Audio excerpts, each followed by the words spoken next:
안녕하세요. 오늘 여러분이 보내주신 자료 2021년 컴퓨터 비전계를 말 그대로 뒤흔든 논문이죠. An image is worth 16 by 16 words. 제목부터가 참 도발적이에요. 이미지는 16 by 16 단어의 가치를 가진다. 이게 대체 무슨 뜻일까요? 그러니까 오랫동안 이미지 인식하면 그냥 당연히 CNN의 것이었잖아요. 그렇죠. 거의 왕좌를 지키고 있었죠. 네. 그런데 갑자기 언어 모델 세계를 평정한 그 트랜스포머가 나타나서 이 이미지 세계까지 정복해버린 사건. 그 대담한 아이디어의 핵심과 결과를 오늘 한번 제대로 파고들어 보겠습니다. 네. 오늘 저희의 목표는 아주 명확합니다. 도대체 어떻게 이미지를 텍스트처럼 읽게 만들었을까? 그리고 그 단순해 보이는 아이디어가 왜 그렇게 강력하고 또 효율적이었을까? 그 과정을 하나하나 따라가면서 그 안에 숨겨진 진짜 의미를 발견해 보는 거죠. 좋습니다. 첫 페이지부터 바로 본론으로 들어가네요.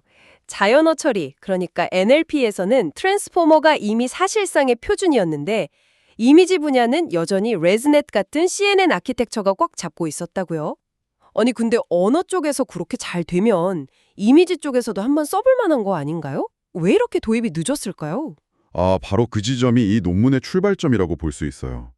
사실 못 썼다기보다는 쓸 필요를 잘 못 느꼈다고 보는 게 더 정확해요. 필요를 못 느꼈다고요? 네.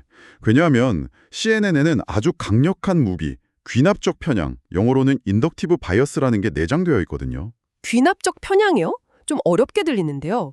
쉽게 말해서 이미지란 이런 것이다라는 핵심적인 가정을 아예 모델 구조에 미리 깔고 시작하는 거예요. 아, 일종의 선행학습 혹은 족보 같은 거군요. 맞아요. 완벽한 비유입니다.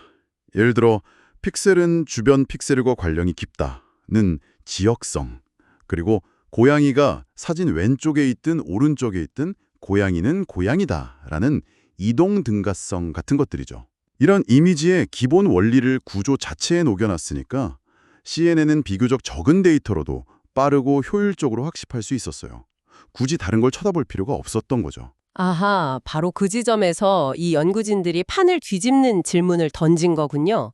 만약에 그 족보를 다 버리면 어떨까? 그렇죠. CNN에 이런 편견 없이 그냥 백지 상태인 트랜스포머에 이미지를 통째로 넣어보면 어떤 결과가 나올까?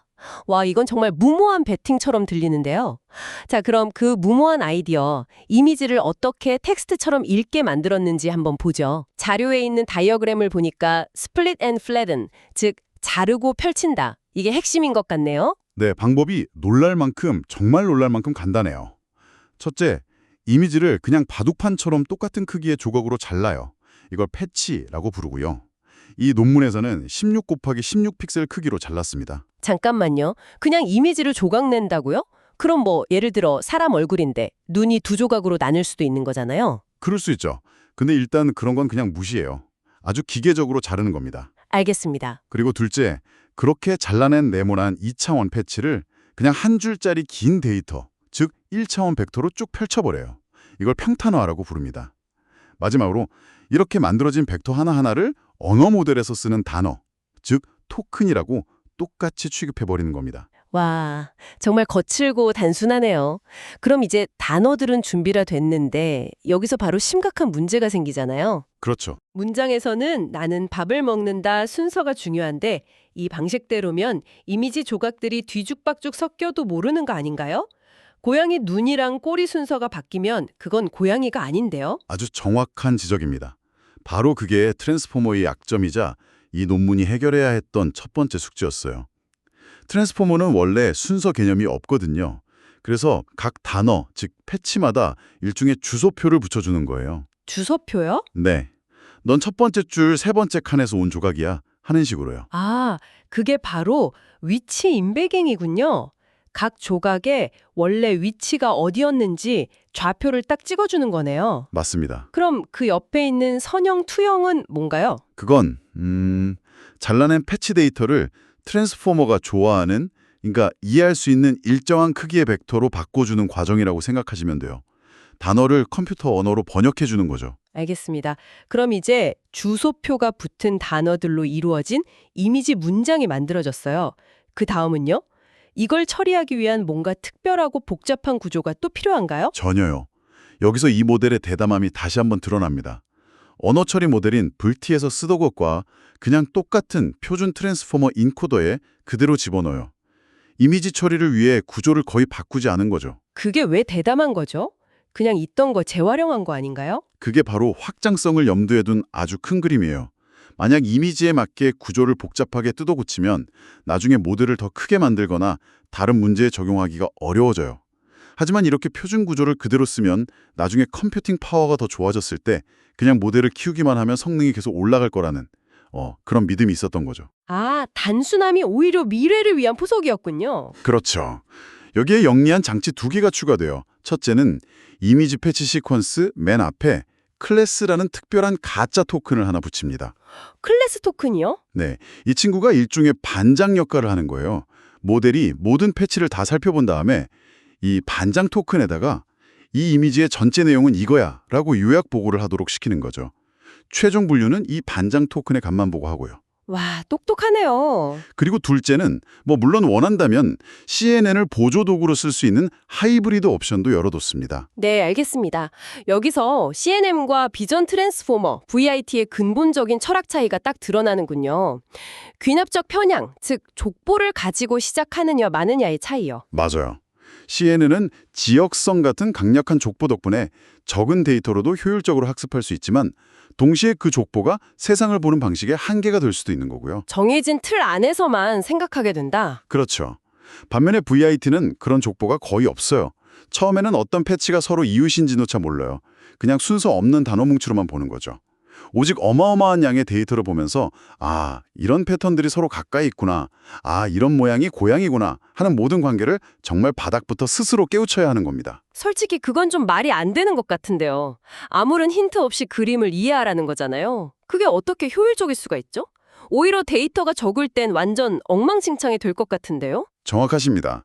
그리고 바로 그게 이 논문의 가장 극적인 반전이자 핵심 인사이트예요. 아, 반전이 있군요. 네, 말씀하신 대로 중간 규모 데이터, 예를 들어 130만 정 정도의 이미지 내세는 족보가 없는 위이라티가 CNN보다 성능이 더 나빴어요.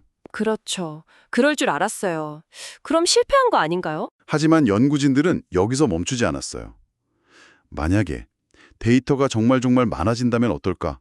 하고 140만 장, 심지어 3억 장에 이르는 구글의 내부 데이터셋, JFTO 학습을 시켜본 거예요. 3억 장이요? 네, 그러자 정말 믿을 수 없는 일이 벌어졌어요.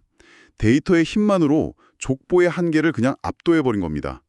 규모가 구조를 이겨버린 순간이었어요. 와, 이 그래프가 바로 그 역전 드라마를 보여주는 거군요. X축이 데이터 크기, Y축이 정확도. 데이터가 적을 땐 위아라티, 이 파란 선이 CNN 영역에 뒤처지다가 데이터가 점점 많아지니까 따라잡더니 JFT라는 초거대 데이터셋에 가서는 아예 압도해버리네요. 그리고 여기서 더 중요한 포인트가 하나 있어요. 네. CNN인 레즈네스 성능을 보면 데이터가 많아져도 어느 순간 정체돼요. 올라가다가 멈추죠. 이미 가지고 있는 족보의 한계에 부딪히는 거예요. 하지만 위에라티는 어때요? 데이터가 많아질수록 성능이 끝을 모르고 계속 올라갑니다. 아, 이건 단순히 성능이 더 좋다는 걸 넘어서 모델의 잠재력, 즉 성장 한계가 훨씬 높다는 걸 의미하는 거죠. 와, 이건 단순히 누가 더 똑똑한가의 문제가 아니라 누가 더 크게 성장할 수 있는가의 문제였군요. 위아라티의 진정한 힘은 거대한 데이터라는 자양분을 만났을 때 비로소 폭발하는 거였네요. 성능이 좋은 건 알겠습니다. 근데 그럼 학습 비용은요? 3억 장이나 되는 데이터를 학습시키려면 비용이 어마어마했을 것 같은데 혹시 성능을 돈으로 밀어붙인 거 아닌가요? 아주 좋은 질문입니다. 그리고 여기서 두 번째 놀라운 결과가 나와요. VIT는 성능뿐만 아니라 학습 효율성이라는 두 마리 토끼를 다 잡았습니다. 제프티 데이터셋으로 사전학습했을 때 당시 최고 성능, 소타를 달성한 건 물론이고요. 네. 자료 오른쪽 그래프를 한번 보세요. 비슷한 성능을 내는 CNN 모델과 비교했을 때 VIT는 똑같은 성능에 도달하기 위해 필요한 총 컴퓨팅 자원이 2배에서 4배나 더 적었어요. 저 단위가 TPU V3 Core Days. 네, 그게 슈퍼컴퓨터 한 대를 몇 킬 동안 돌렸나를 나타내는 일종의 작업량 지표라고 보시면 돼요. 즉, 훨씬 적은 전기와 시간으로 더 좋은 결과를 냈다는 뜻입니다. 와, 더 똑똑한데 공부도 더 빨리 끝내는 엄친아 같은 거네요. 정말 인상적입니다. 그럼 그 똑똑한 모델의 머릿속을 한번 들여다보고 싶어요. 아무런 족보 없이 시작한 VIT는 대체 뭘 스스로 배운 걸까요? 연구진도 그게 궁금해서 여러 분석을 했습니다. 첫 번째로 맨 처음 패치를 단어로 번역하는 필터를 시각화해 봤어요. 그랬더니 놀랍게도 CNN의 초기 레이어처럼 선, 모서리, 색상 변화 같은 이미지의 가장 기본적인 구성 요소를 스스로 학습한 걸 볼 수 있었어요. 아무도 가르쳐주지 않았는데 말이죠. 와, 신기하네요. 그리고 아까 말했던 주소표, 즉 위치 임베딩을 분석해 봤더니 이것도 정말 신기해요. 모델이 이 패치는 저 패치와 가깝다. 또는 이 패치는 같은 줄에 있다. 같은 이미지의 2차원 공간 개념을 스스로 학습했다는 걸 확인했어요. 그냥 데이터만 보고 이미지의 행과 열 구조를 터득했다고요? 네, 바로 그거죠. 알겠습니다. 모델이 스스로 이미지의 구조를 배운다는 건데 이게 CNN과 비교해서 근본적으로 다른 점이 있다면서요. CNN은 좁은 지역부터 시작해서 점점 넓게 보는데 VIT는 처음부터 다르다고요. 맞아요. 그게 바로 전역적 정보 통합, 즉 글로벌 어텐션이라는 VIT의 아주 중요한 특징입니다. CNN은 여러 층을 깊게 쌓아야만 이미지의 넓은 부분을 한 번에 볼 수 있게 돼요. 그렇죠. 레이어를 거치면서 점점 시야가 넓어지니까. 네, 동네부터 시작해서 도시, 국가 순으로 시야를 넓히는 것과 같죠. 하지만 VIT는 트랜스포머의 어텐션 메커니즘 덕분에 가장 낮은 초기 레이어에서부터 이미지 전체의 모든 패치를 한 번에 참조해요. 아, 이제 이해가 되네요.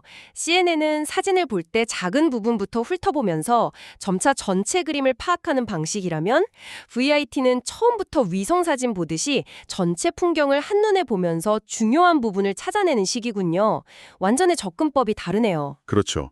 강아지 사진에 대한 어텐션 시각화 자료를 보면 그게 명확히 보입니다. 모델의 시선이 배경의 풀이나 하늘이 아니라 정확히 강아지의 형태와 윤곽에 집중되어 있죠. 정말 그렇네요. 이건 VIT가 단순히 이 사진은 강아지 사진이라고 맞히는 걸 넘어서 이미지 안에서 의미적으로 중요한 영역이 어디인지 정확히 이해하고 있다는 강력한 증거예요. 그렇다면 VIT가 정답, 즉 라벨이 없는 데이터로도 학습이 가능할까요?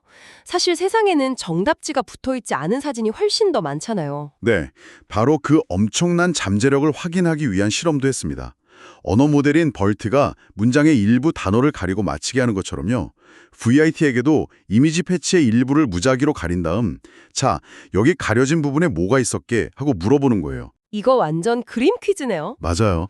Masked Patch Prediction이라는 자기 지도 학습 방식이죠. 그 결과 물론 정답을 다 알려주면서 학습시킨 것보다는 성능이 낮았지만 아무것도 없이 처음부터 학습하는 것보다는 훨씬 높은 성능을 보였어요. 아, 가능성을 봤다는 거군요. 네. 인터넷에 떠다니는 수십억 장의 라벨 없는 이미지로 모델이 스스로 세상을 배우게 할 수 있다는 가능성을 보여준 아주 중요한 결과입니다. 2021년에 나온 이 논문이 벌써 미래에까지 영향을 주고 있군요. 네. 자료의 타임라인을 보니까 2025년에 새로운 관점까지 그려져 있어요. 네.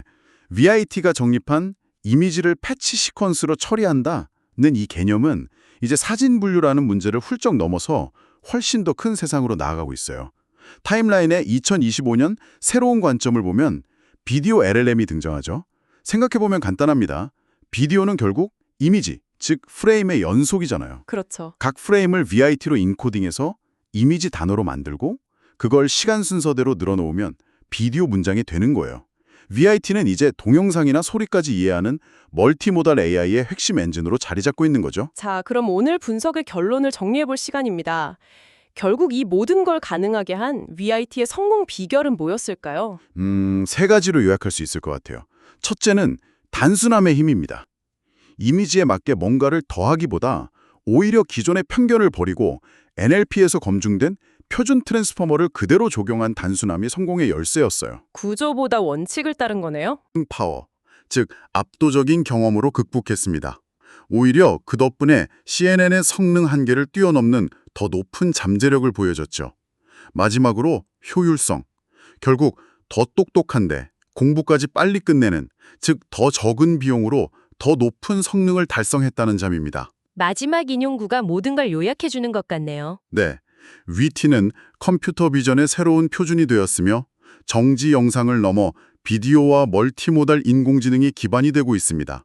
이 한 문장이 VT의 현재 위상을 정확히 보여주죠. 이미지를 픽셀의 격자가 아니라 패치 단어로 이루어진 문장으로 보겠다는 그 발상의 전환 하나가 정말 모든 걸 바꿨군요. 맞습니다. 덕분에 오랫동안 서로 다른 길을 걷는 것처럼 보였던 보는 AI와 말하는 AI가 트랜스포머라는 하나의 거대한 아키텍처 아래에서 통합되는 결정적인 계기가 된 셈이죠. 오늘 저희가 함께 파고든 위티의 개념은 모든 이미지 조각, 모든 패치를 동등하게 바라보는 것에서 시작했잖아요. 그런데 문득 이런 생각이 드네요. 우리가 사진을 볼 때 사진 속 주인공과 배경, 하늘을 똑같은 비중으로 보지는 않잖아요. 그렇죠. 중요도가 다르죠. 어쩌면 다음 혁신은 이 강력한 아키텍처에 인간처럼 중요한 부분에 먼저 집중하고 덜 중요한 부분은 좀 흘려보는 그런 효율적인 주의력을 다시 가르치는 데서 시작될지도 모르겠습니다.